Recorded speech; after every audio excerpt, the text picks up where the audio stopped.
What's up, tribe? How you guys doing? Go ahead and hit that subscribe button, and I hope you like this video.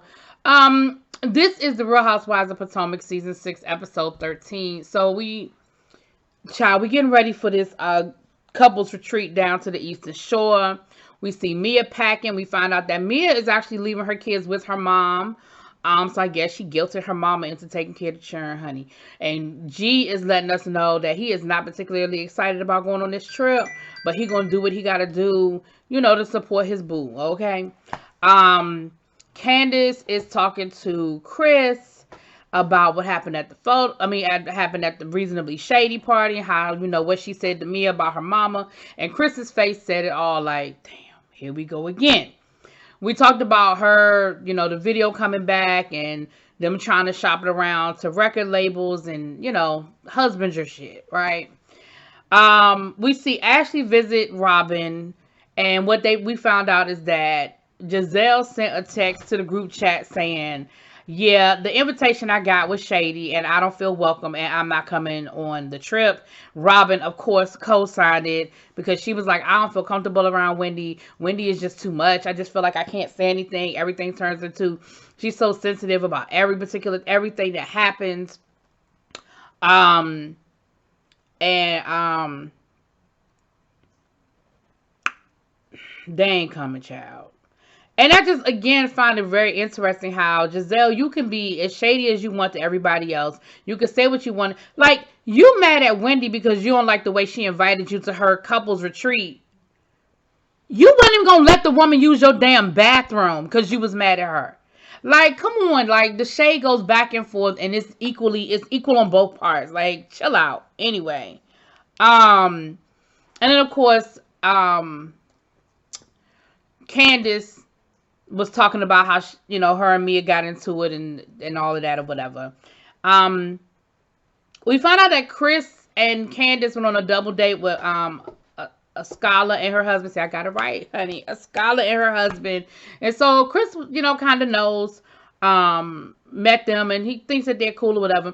And I found it interesting later on in this episode, Candace's Chris made a comment about, you meet the guys, you get cool with the guys, and then the women get into it, and it sort of messes that up. And I'm almost certain that he was speaking of Chris Samuels and him and how and him, because they were friends in real life and they were, cool.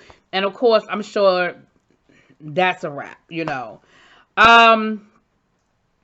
We saw Wendy getting packed up for her trip and, her telling her husband, listen, we just want a nice, cool Zen weekend.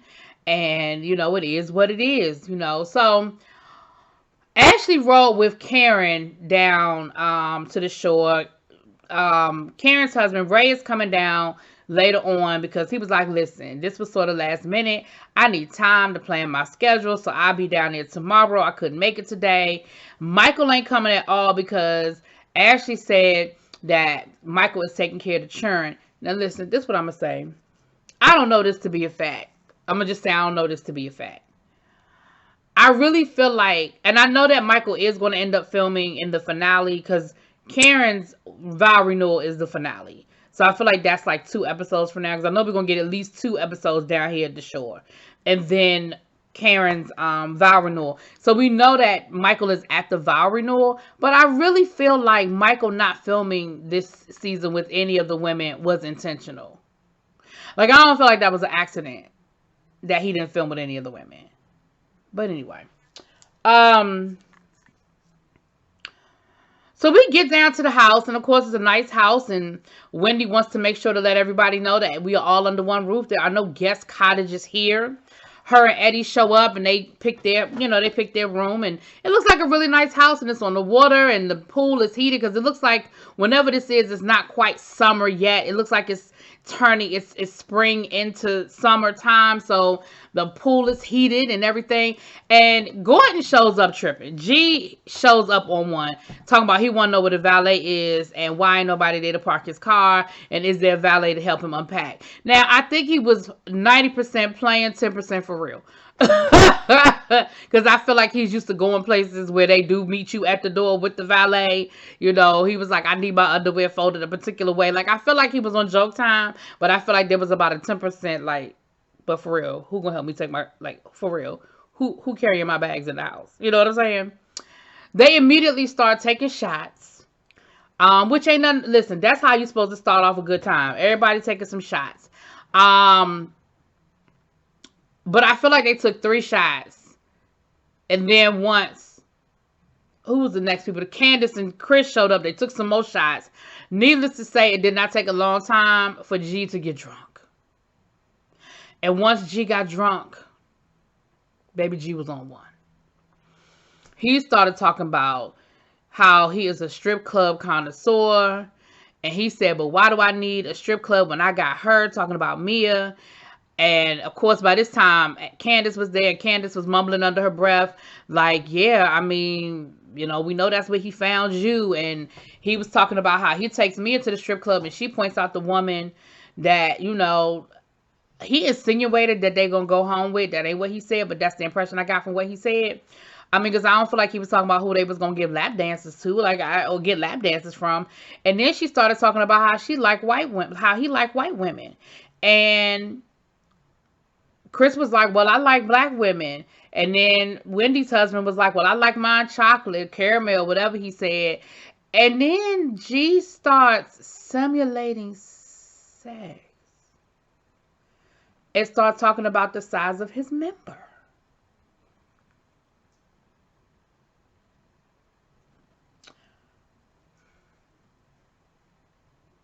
That is when you take the Grey Goose bottle away and put a Deer Park bottle in his hand. Like, we ain't even unpacked yet. We don't even know what room we's in yet.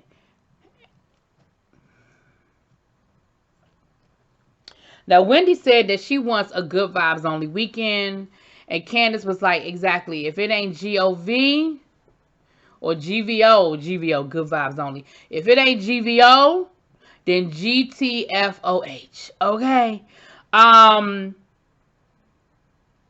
But of course, Candace is immediately throwing the digs. Now, before Candace got there, Mia had opened up to Wendy about the relationship with her mom. So now Mia is privy to the background with her mom. And she asked her, she said, listen, with her saying that, did that make you feel some kind of way when Candace threw the comment out about your mom? Like, did that put you in a, it hit a little different when there's a backstory, And, Mia was like, listen, Candace is a spoiled brat, and so I just wrote it off as her just being bratty, just being her normal bratty self. Somewhere in there, a scholar showed up with her husband, and, again, as more and more people show up, G is getting drunker, G is getting drunker and drunker, and becoming more and more loud and obnoxious, okay?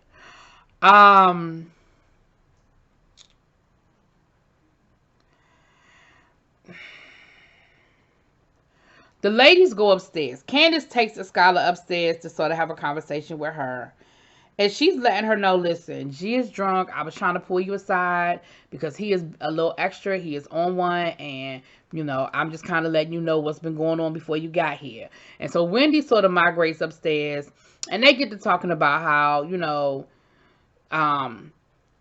G is drunk. And what happened was it's their 8-year anniversary, Mia and G. And he's got the car dealer on the phone, and he tells Mia, here, talk to him. And he was like, he's telling everybody else in the room, listen. Well, come to find out what he got for their anniversary. He got Mia a custom-made G-Wagon. And Mia is on the phone trying to get the details, and he's trying to, because, of course, now he's, flossing for everybody. He's showing off for the group because he wants everybody to know that he's getting her a custom G-Wagon for their anniversary. And he tells Mia to shut the fuck up. Well, y'all know the look on Wendy's face was like, what? So Mia comes upstairs and shares with them, the conversation downstairs. And of course, They're like, what? He said, what? So now they start talking about how there must be some deep issues in their marriage and in their home, because he's talking to her like that. And if he feels comfortable talking to her like that in public, how does he talk about her in private? And then Mia, she ends up coming upstairs and she's like, y'all talking about me? Y'all talking about me? Now, to their credit, they were like, yeah, girl, we were talking about you. Like, G a little drunk. And like, did he tell you to shut the F up? And she was like, yeah, what's the problem? And they were like, so that's just how y'all talk to each other? She was like, yeah. Now, Candace was like, well, I talked to Chris like that too, but not in public. I told y'all she be cussing Chris ass out. Now, I told y'all that. So, in my opinion, I feel like at that point, Candace, you disqualified for this conversation. Because whether it's public or private, to me, it's disrespectful. So, if you're talking to your husband like that, it don't matter whether it's for public consumption or it's for private. You still out of pocket. But then they start talking to Mia about Mia was like, girl, let's just clear this up. You have a problem with me and why? And so they end up arguing about, or was this upstairs or downstairs? I don't know, because this argument went from upstairs to downstairs. But they start getting into it again about the photo shoot and what you said to my mom, and you was talking about my husband, where you said that, you would call him my event low budget. She was like, but it was. She said, listen, it's all about business. I'm coming from a business perspective as a CEO. She said, you should just take it as some constructive criticism. Like, the event was low budget. Like, it wasn't on par where it should have been. And, there's a part of me that doesn't disagree with Mia. Like, we know the shit was unorganized when y'all showed up and wasn't nobody there and nobody knew what they were supposed to be doing and you were late and the director was standing around and didn't tell nobody. Like, we know that there was some problems. I don't know if I would have necessarily, and we know that it was low budget because, girl, you was paying for it yourself. So your budget wasn't nowhere close to the budget that it would have been somewhere else. So, girl, it was low budget. But Mia, the way you said it was absolutely in an elitist way, and you were looking down your nose at Candace. But y'all know Candace. Candace knows how to cut with like a knife, and Candace started talking about her leaky booty. Well, this is what she was saying to Chris, though. She said it was her leaky booty and her botched clit job. Like, she said a lot, honey. She said a lot. And so Wendy was trying to, say, well, look, Candace, I understand you feel how you feel, but can we just not talk about the mamas? She said, but she ain't had no problem coming from my mama. Like, she included my mother in some mess that she didn't have nothing to do with. So now I'm supposed to be concerned about her and her mama? Like, I don't care. I'm supposed to be concerned about her mama? I don't care. And, that Wendy didn't tell the story, but Wendy was like, but she has shared some things with me about her relationship with her mom. And I'm just asking that you just please not bring the mamas into it. And Ashley was like, I don't give a damn about her mama. I don't give a damn about nothing and nobody. I'm going to say what I got to say, and it is what it is. And of course, Wendy is trying to, zen the situation out, and it is not zenning. So then Mia's phone rings, and it's one of her good friends, and she was like, oh, this is my best friend. She's a rich woman, and she does rich woman things, and let me talk to her because she understands me, and unlike these broke bitches. So now you talking Candace, Escala, and Wendy in the bunch. Now everybody's some broke bitches. So Karen and Ashley end up showing up. So it's all yay, yay, yay, hey, hey, hey. And they decided they're going to distribute the rooms. Well, Wendy decides to let Karen and Escala have first pick because they were in the cottage with her down to the Williamsburg. Then she gave Ashley the next pick because she said, I understand that, you sacrificed a lot to be here. Y'all, did I tell y'all that Candace had a big ass 50 by 50 portrait of her, of Dean and the boy? Dean and the boys. Anyway, of the family. Girl, you are gone for 3 days. If you don't go sit your ass down somewhere and chill the F out. Anyway. So then,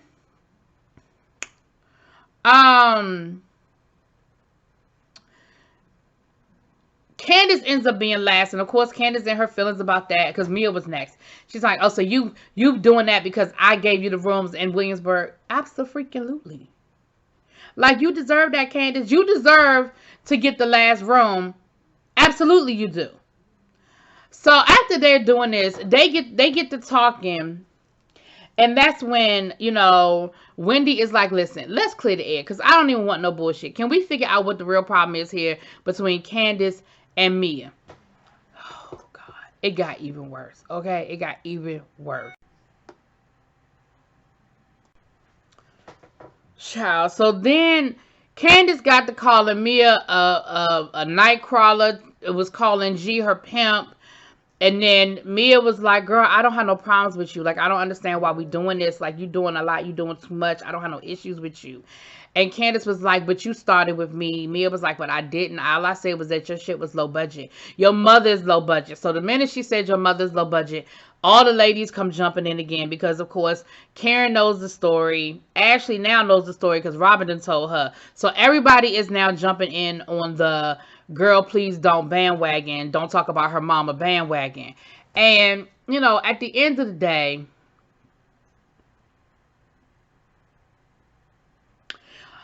the funniest thing that she did was when Mia flicked Candace's hair and twirled. I said, oh shit. The look on Ashley's face mimicked the look on Ashley's face last year when she came out that bathroom and saw that they had been fighting. Honey, when she flicked Candace's hair and twirled, I said, oh, you watched last season. Okay, you did. And that's pretty much, next thing you knew, Candace was throwing lettuce at Mia. Mia threw lettuce back at Candace. It was, oh, Jesus, it was a lot. It was a lot. But anyway, y'all go ahead. Y'all let me know who y'all thought was right or wrong. Put it in the comments, honey.